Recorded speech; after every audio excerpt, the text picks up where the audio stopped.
A series victory then for the West Indies after a phenomenal performance from Christopher Henry Gayle, who silenced his critics at the Darren Sammy Stadium. Hello everyone, welcome to On Tour. The Windies 3, Australia 0, still 2 games to go. But what a fantastic performance as the Windies have sealed a victory in the series. Following the defeat to South Africa, they have certainly bounced back and they have got Christopher Henry Gayle to thank and a very good all-round team performance. The Australians won the toss again, but they decided to bat first, perhaps looking for a change in fortune, but it was not to be. They were limited to 141 for 6 in their 20 overs, led on this occasion by Aaron Finch, who made 30, the captain, and also Moses Henriques, who made 33. Ashton Turner, he made 24, but really and truly, none of the batsmen got going to get that big total. Mitch Marsh, who got back-to-back half-centuries, he failed on the night when he got 9, and it was the fantastic bowling again from Hayden Walsh Jr., 2 for 18, 1 apiece to McCoy, Dwayne Bravo, and Fabian Allen. The news was not so good on McCoy. He had shin splints, and that's why he only bowled 1 over, if you were wondering. Unfortunately for him, we wait to see how that injury goes. When the West Indies batted, they looked quite confident, making 142 for 4. With some 31 balls remaining, it was an excellent victory. Who do they have to thank?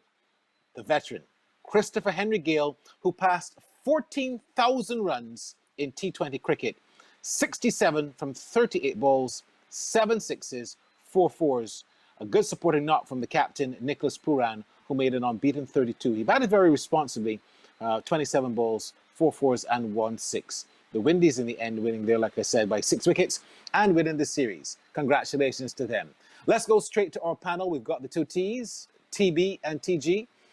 Tino Best, I'll go first with you tonight. Tino, the victory by the West Indies must be happy. It must be impressive based on how they have won these games. They haven't really faltered at all, and they look quite impressive en route to victory.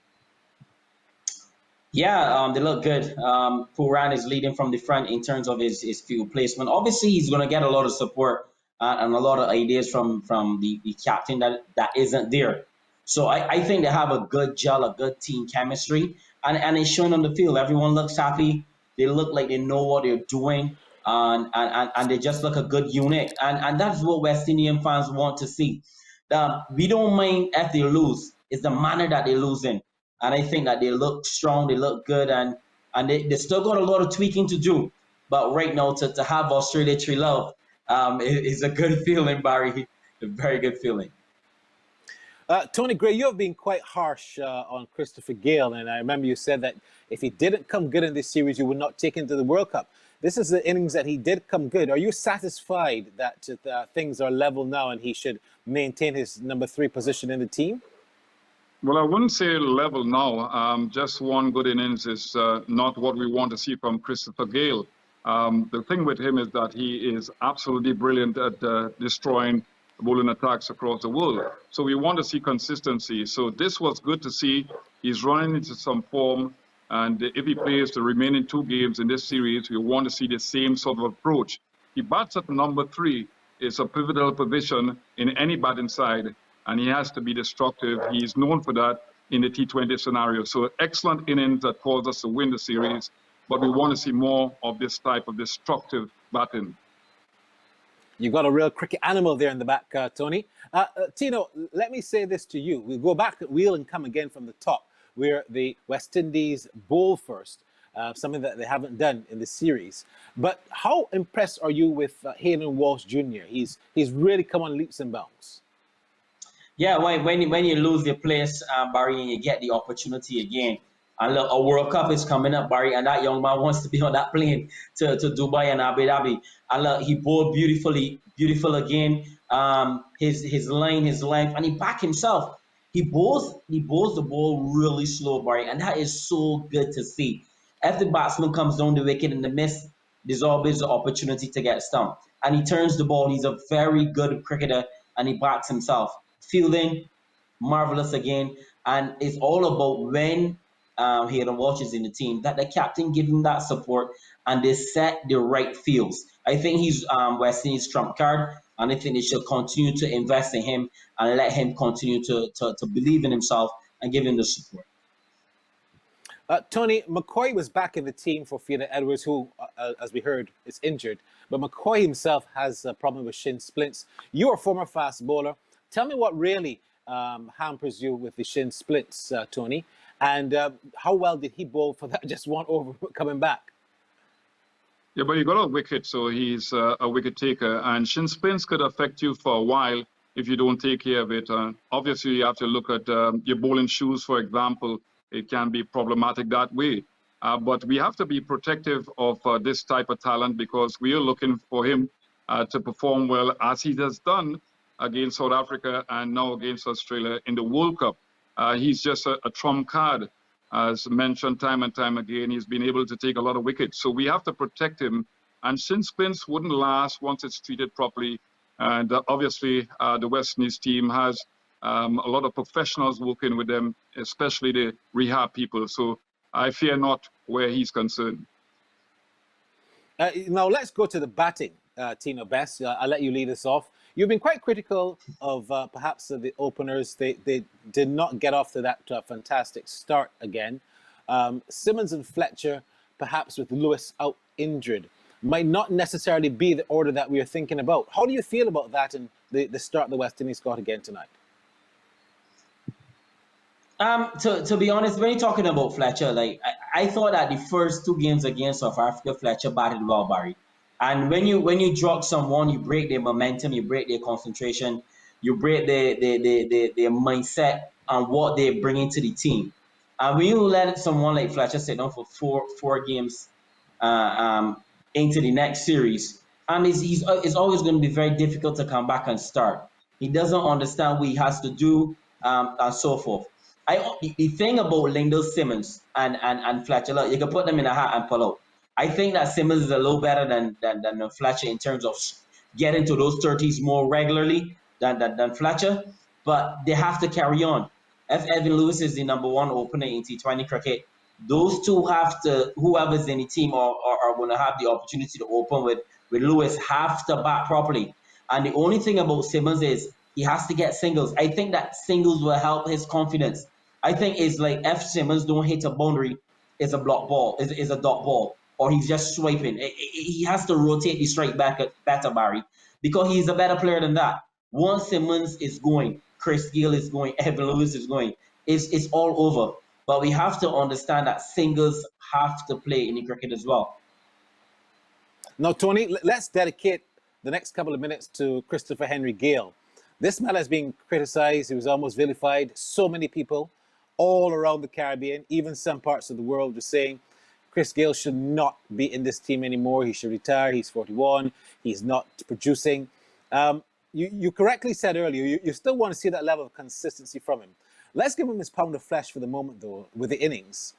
Talk to me about the innings. What was impressive about the innings for you? Well, I think that, first of all, he targeted Hazelwood. Hazelwood is a pressure bowler for Australia with a new ball because of his consistency. He bowls at three-quarter length deliveries, and it's very difficult sometimes to put him away. Simmons played a wonderful hand at the last game in trying to take him off his line and length. And Christopher Henry Gayle did the same thing in this particular game. 19 runs in that first over that Hazelwood bowled. And I think that he got into rhythm quite well. The other thing with Gayle is that he was more mobile than recently. He was more mobile at the crease. I mean, the back foot movement was quite evident. He set up his view quite well. He had a great foundation to work with, and he was decisive in the way he picked up the length and line of the ball. So I think that he has to work on his mobility if he has to give that type of innings again. But really destructive. His mindset was clear and precise, and he came out there to prove a point, and he did prove a point tonight. You feel the same way, Tina Best? What must Chris Gayle do to perhaps solidify in the fans that he is indeed consistent enough to stay in this team? Your thoughts on that as he crossed 14,000 runs, which is a tremendous achievement in T20 cricket. Well, look, Barry, I can tell you, I just tweeted this. Chris Gayle is the greatest opening batsman of all times.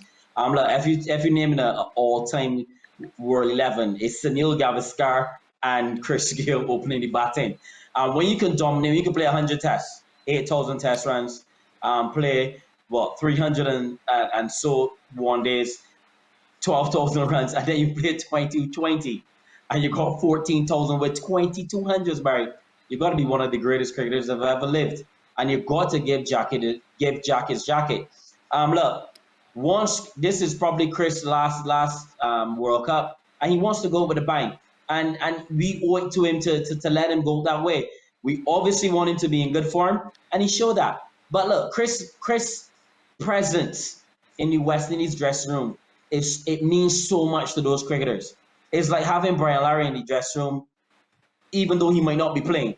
It gives you that energy. It gives you that focus that look, we can overcome anything. And I have seen a few comments from the players that are in the dressing room and stuff saying they want his presence in there. So it's good to see him get some form. He was absolutely devastating. And I don't think Meredith had a clue to where to bowl at Chris Gayle. He just bowled him a long, slow, long hop, and he got lucky. So that is the Chris Gayle that we have grown to know for the last 20 years. And he will go down as arguably one of the greatest that have ever played the game as well. So it's good to see him amongst the runs. Yeah, congrats to Gayle. Just there in front of Karen Pollard, 14,000 runs in T20s. He certainly has indeed given the world something to be proud about from the West Indies perspective. Well done to Christopher Henry Gayle. We're going to take a break. When we come back, your turn, the fans' turn, to tell us what they thought about the series, what they think about the series so far, and indeed how the West Indies won. It's Fans Say when we come back on Tour. Jump up, people, are you ready? Windies in the land of put up your hands. It's time to jump up, people, are you ready? Windies in the land of put up. Welcome back to On Tour then. Congratulations to the West Indies winning this series, of course, unassailable 3-0 lead with 2 matches left. Well done to Nicholas Pooran and his team, and also Karen Pollard, who's played an integral part as well. Time now to hear from you, the fans. What are you thinking? What do you think about Pooran's leadership, Chris Gayle's batting, and the series in general? Let's go to the Fans Say. We're going to take in this voice note. It comes to you from Jamaica. Good night, good night, good night. First, I must say congratulations to the West Indies cricket team and their players. I think they have done a tremendous job in winning this series with 2 matches to go. Let me ask Mr. Tony Gray, because according to him, they should drop Chris Gayle. Yes, Chris Gayle wasn't shining and whatever, but I think Chris Gayle mean a lot in the team and so forth. And see, tonight he really come good. So is Mr. Tony Gray still believe that they should drop him? I would like to hear his comment on what he has to say. And that I am calling from Jamaica, and I believe we are doing a very good job with the team, and I would love to know what they're going to do now to Karen Pollard, knowing that Nicholas Pooran has been captain in the side 3 matches now, and it's 3 from 3, which is very good. Not that he really have the experience. There is a lot to learn, but I think he's doing a good job. So even if Karen Pollard should come back tomorrow for the next match on Wednesday, I think they should allow Nicholas Pooran to go through with this series. Let me know what you think. Well, thank you very much, sir, for your input. Let's read this WhatsApp now. It says, Christopher Gayle, oh my goodness. Apparently, they're playing my voice notes for you because you're hitting the ball and moving your feet. You're hitting the ball exactly the way I want you to. Well done. Come back, boss. People are definitely very, very happy with Christopher Gayle's innings. But, you know, the thing about West Indies fans, Tino and Tony, you know, you never tell when a West Indies fan is really upset with you. Because when you do well once, they all of a sudden just jump onto your bandwagon. Are you agree with that, Tino and Tony? It's all fans throughout the world. I mean, some fans are much more dedicated to their teams than others, but in West Indies cricket, because of the nature of West Indies cricket, where you have, coming together for different islands, you know that fans are going to be sometimes very harsh on, players who don't perform well from other countries. So you can expect that. But I think that at that level of the game, when you play Test match cricket, one-day internationals or T20 internationals, you expect some criticism when you don't perform well. And I think some can be destructive criticism and some can be, structured criticism. So I think that players generally want, honest criticism, good criticisms rather than destructive criticism. But it's part of the game when you're professional. Yeah, well said, Tony Gray. Tino, you wanted to chime in? You were saying something on that?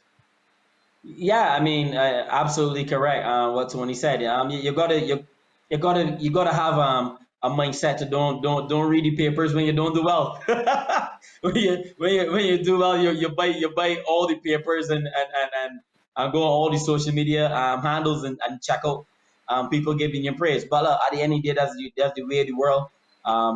It is professional sport, so you learn to live with it. Or you do like a very well-known tennis player and just say that you're not talking when you lose. I won't call her name. All right. Tino, this one is for you. Good night. Could you ask Tino Best if he still thinks that Fletcher is more deserving than Simmons to open the batting? Tino, it's all yours. Is that question coming from a Trinidadian? It is actually coming from Trinidad. So you expect. The same thing Tony just said. Have you coming from a different? But look, I think I explained it at the beginning. All two of them is gonna get the 30, but I Simmons carry on a little longer than Fletcher.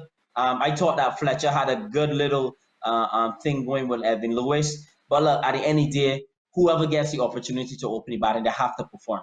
If it's Fletcher, if it's Simmons, we play another one banner, and you have to perform.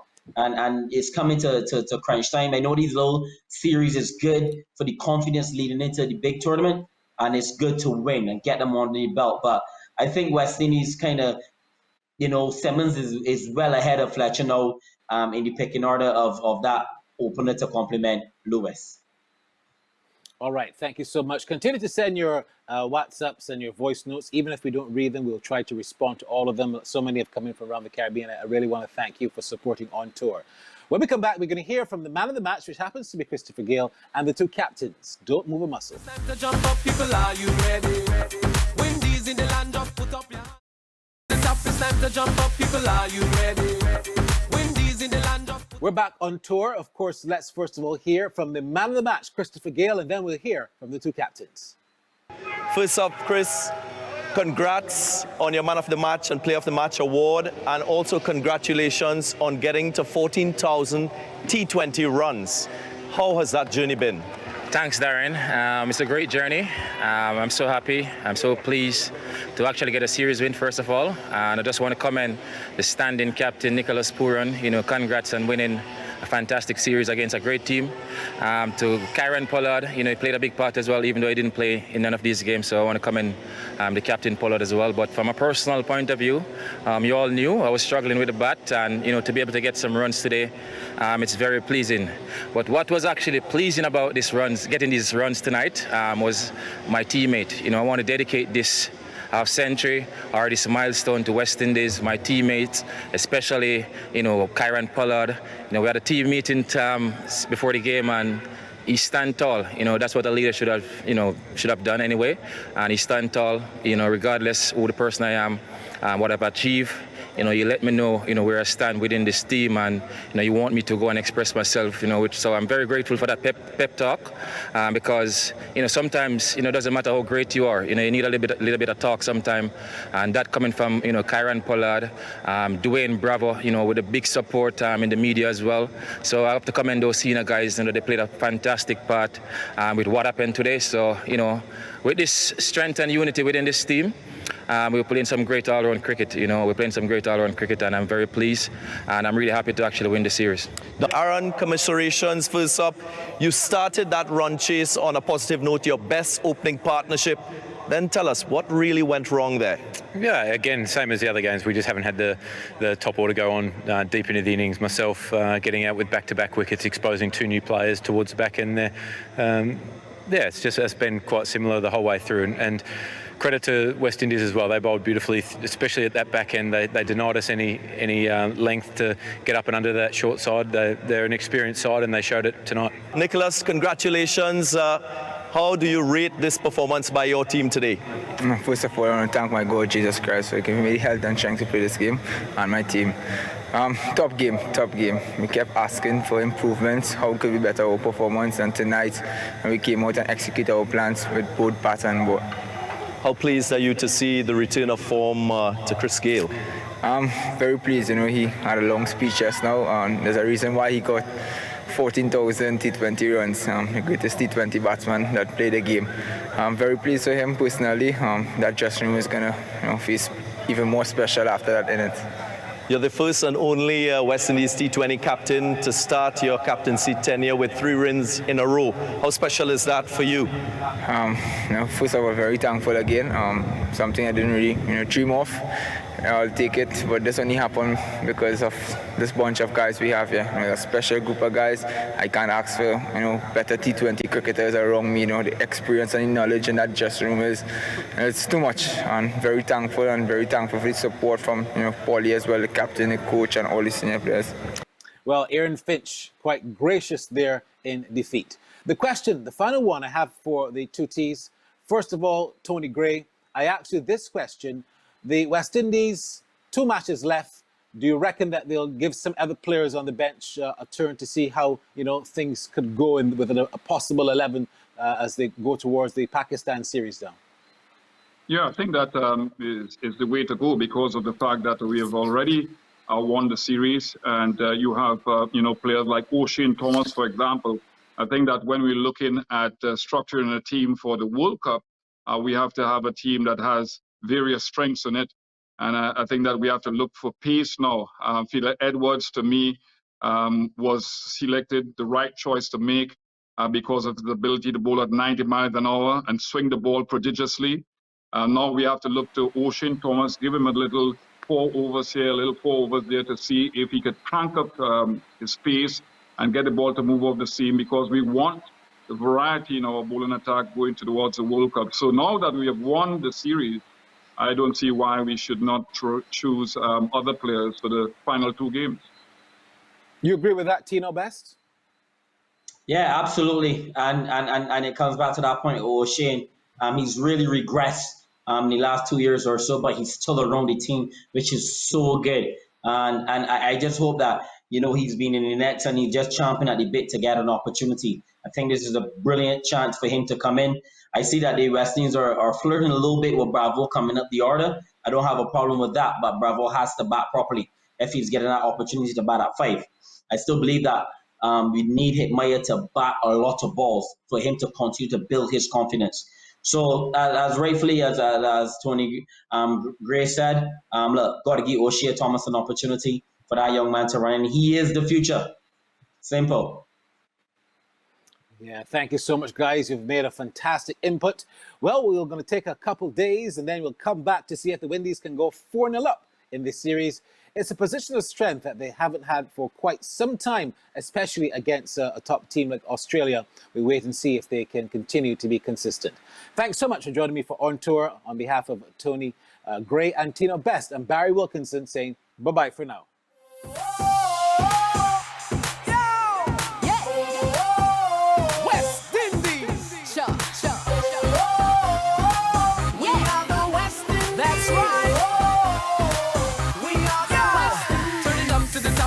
Jump up, people, are you ready?